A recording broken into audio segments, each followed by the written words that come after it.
Hello, Mike. Alright. Ndaona ma-missed calls wanga uchida kuti chii?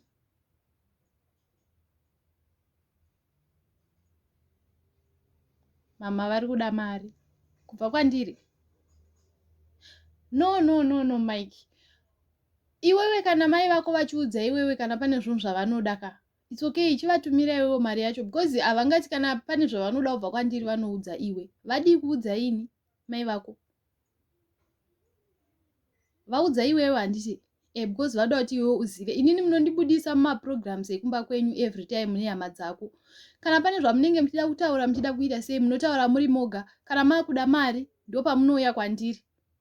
Ende havakwanisi kundiudza kuti vari kuda mari, vanoudza iwe. Okay, kana vaudza iwewe it's okay. Vatumire mari yacho.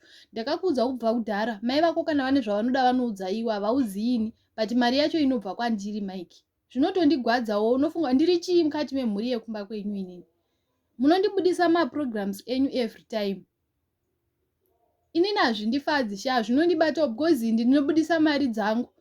Inini kana pane zvinhu zvarongwa kumba kwedu pane zvinodiwa chero nchida chii ndinokuudza. Even hama dzangu dzinotombokufonera, vaning'ina vangu vanofona vachikuudza bamukuru this and that. But iwewe vaning'ina vako, hazvanzi dzako, mai vako chaivo kana vane chavanoda havandiudzi, vanoudza iwe. But mari yacho inobva kwandiri. Unofunga kuti ndinofila sei, Mike? Vatumire iwewe, handiti vaudza iwewe. Kana vakuziva kuti ndiri muroora vachafonera inini vachindikumbira ndinovapa.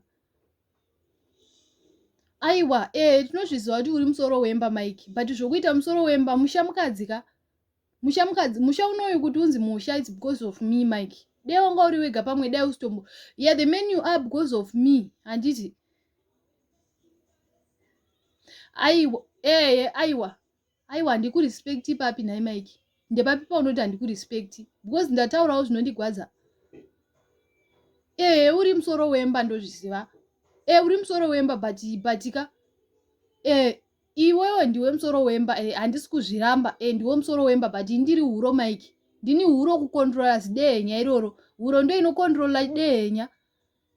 Musoro uti unzi watarisa kwa left, musoro uti unzi watarisa kwa right. Kuti musoro unzi waita sei, ichoro kada kuzvipractice ipapo wakabata phone. Uchaona kuti huro ndo inokontrola. Ndiri pazasi pako, but ndine control yezvinhu zvese. Ndinokontrola dehenya, musoro bhangu iwoyo unokontrolewa nehuro.